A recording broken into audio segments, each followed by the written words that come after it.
ലക്നൌവിന്റെ 27 കോടി രൂപയ്ക്ക് ഗോയങ്ക വിളിച്ചെടുത്ത അവരുടെ നായകൻ ഋഷഭ് പന്ത് വീണ്ടും പരാജയമായ മറ്റൊരു മത്സരം. സോഷ്യൽ മീഡിയയിൽ ഇപ്പോൾ ട്രെൻഡായിക്കൊണ്ടിരിക്കുന്ന ഒരു ട്രോളുണ്ട്.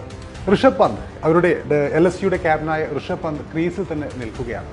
മറുവശത്ത് അദ്ദേഹം ഔട്ടായതിനു ശേഷം അദ്ദേഹം ഡ്രസ്സിംഗ് റൂമിലേക്ക് പോകുന്നില്ല.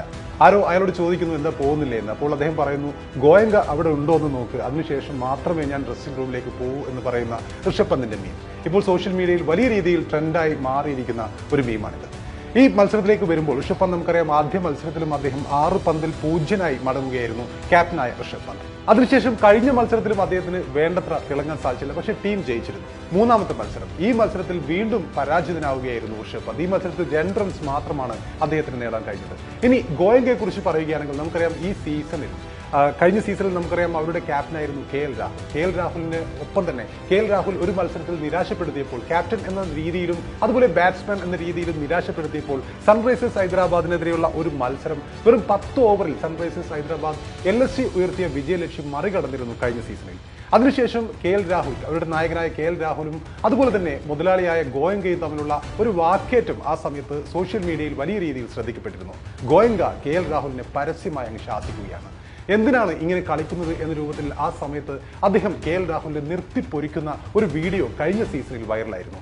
അങ്ങനെ അതിനുശേഷം ഈ സീസണിലേക്ക് വരുമ്പോൾ KL രാഹുലിനെ അവർ ലേലത്തിന് വിട്ടുകൊടുക്കുന്നു. രാഹുൽ ഡൽഹിയിലേക്ക് മാറുന്നു. ഡൽഹിയിൽ നിന്നും പൊന്നും വില കൊടുത്ത് 27 കോടി രൂപ കൊടുത്ത് ഡൽഹിയുടെ ക്യാപ്റ്റനായിരുന്ന ഋഷഭ് പന്തിനെ, നമുക്കറിയാം IPLന്റെ ചരിത്രത്തിൽ തന്നെ ഇത്രയും കൂടുതൽ തുക ഒരു താരത്തിന് കിട്ടുന്നത് ആദ്യമായിട്ടാണ്. അങ്ങനെ 27 കോടി രൂപയ്ക്കാണ് പന്തിനെ LSUയുടെ ഓണറായ ഗോയങ്ക അവരുടെ ടീമിലേക്ക് എത്തിക്കുന്നത്. പക്ഷേ നമുക്ക് കാണാൻ സാധിക്കുന്നത് നിരാശപ്പെടുത്തുന്ന പ്രകടനം മാത്രമാണ്. പന്ത് ഈ സീസണിലെ 3 മത്സരങ്ങളിലും നിരാശപ്പെടുത്തി, അതുപോലെ ഒരു ക്യാപ്റ്റൻ എന്ന രീതിയിലും അദ്ദേഹം നിരാശപ്പെടുന്ന കാഴ്ചയാണ് നമുക്ക് കാണാൻ സാധിക്കുന്നത്. 3 മത്സരങ്ങളിൽ ഒരു വിജയം മാത്രമാണ് ലക്നൗ സൂപ്പർ ജയൻസ് എന്ന ടീമിന് ഋഷഭ് പന്തിന്റെ ക്യാപ്റ്റൻസിയിൽ നേടാൻ സാധിച്ചിരിക്കുന്നത്.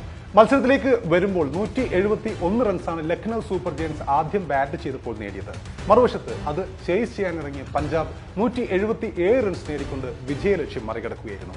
പഞ്ചാബിന് വേണ്ടി ശ്രേയസ് അയ്യർ, അവരുടെ ക്യാപ്റ്റനായ ശ്രേയസ് അയ്യർ മുന്നിൽ നിന്ന് നയിച്ച മത്സരമായിരുന്നു അത്. ശ്രേയസ് അയ്യർ നമുക്കറിയാം ഇതിനു മുമ്പത്തെ മത്സരത്തിൽ 97 റൺസ് നേടിയിരുന്നു. ഈ മത്സരത്തിൽ മറ്റൊരു 50യുമായി അദ്ദേഹം ക്യാപ്റ്റൻസിയിലും അതുപോലെ തന്നെ ഒരു ബാറ്റ്സ്മാൻ എന്ന നിലയിലും മികവ് തെളിയിച്ചു കൊണ്ടിരിക്കുന്ന കാഴ്ചയാണ് നമ്മൾ ഈ IPL കണ്ടുകൊണ്ടിരിക്കുന്നത്.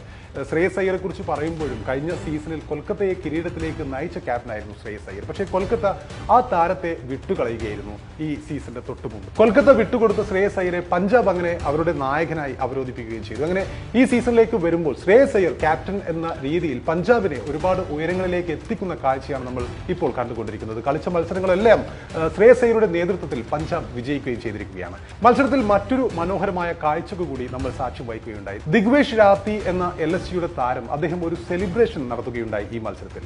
അവരുടെ എതിർ ടീമിന്റെ താരത്തെ പുറത്താക്കിയതിനു ശേഷം അദ്ദേഹം നടത്തിയ സെലിബ്രേഷൻ നമുക്കറിയാം, ഒരു സമയത്ത് 2017 സമയത്തും അതുപോലെ 2019 സമയത്തും ഏറെ ശ്രദ്ധിക്കപ്പെട്ട കെസ്റിക് വില്യംസ് എന്ന വെസ്റ്റ് ഇൻഡീസ് കളിക്കാരന്റെ ഒരു സെലിബ്രേഷനാണ്. വിക്കറ്റ് എടുത്തതിനു ശേഷം നോട്ട്ബുക്കിൽ സൈൻ ചെയ്യുന്ന ഒരു സെലിബ്രേഷൻ ആ സമയത്ത് വളരെയധികം ശ്രദ്ധിക്കപ്പെട്ടിരുന്നു. 2017 ഇന്ത്യക്കെതിരായ ഒരു മത്സരത്തിൽ, ഒരു T20 മത്സരത്തിൽ വിരാട് കോഹ്ലിയെ, കിങ് കോഹ്ലിയെ പുറത്താക്കിയതിനു ശേഷം വില്യംസ് വിരാട് കോഹ്ലിയുടെ അടുത്തെത്തിക്കൊണ്ട് നോട്ട്ബുക്ക് സെലിബ്രേഷൻ നടത്തുകയാണ്. വിരാട് കോഹ്ലിയുടെ അടുത്തെത്തിക്കൊണ്ട് അദ്ദേഹം ഒപ്പിട്ടുകൊണ്ട് ഇങ്ങനെ പേപ്പർ മാറ്റുന്ന രീതിയിലുള്ള, അല്ലെങ്കിൽ നോട്ട്ബുക്കിന്റെ താളുകൾ മറിക്കുന്ന രീതിയിലുള്ള ഒരു സെലിബ്രേഷൻ അദ്ദേഹം നടത്തുകയുണ്ടായി. വിരാട് കോഹ്ലി 2 വർഷത്തിന് ശേഷം ഇതേ വില്യംസിനെ 6 പറത്തിയതിനു ശേഷം അദ്ദേഹം മനസ്സിൽ അന്ന് തന്നെ 2 കൊല്ലം മുമ്പ് അദ്ദേഹത്തിന് ഈ ഒരു സെലിബ്രേഷൻ അദ്ദേഹത്തിന്റെ മനസ്സിലുണ്ടായിരുന്നു, അതിന് പകരം വീട്ടുകയുണ്ടായി. ഇതേപോലെ കെസ്റിക് വില്യംസിനെ 6 പറത്തിക്കൊണ്ട് വിരാട് കോഹ്ലി ഓരോ പന്തും 6 പറത്തിയതിനു ശേഷം അദ്ദേഹവും ഇതേപോലെ നോട്ട്ബുക്ക് സെലിബ്രേഷൻ ഒപ്പിട്ടുകൊണ്ട് താളുകൾ മറിക്കുന്ന ഒരു സെലിബ്രേഷൻ തിരിച്ചും കാണിക്കുകയുണ്ടായി. അപ്പോൾ അതേപോലെ ഒരു സെലിബ്രേഷൻ ഈ മത്സരത്തിലും ദിഗ്വേഷ് രാത്തി എന്ന താരം, LSUയുടെ താരം, എതിർ താരത്തെ പുറത്താക്കിയതിനു ശേഷം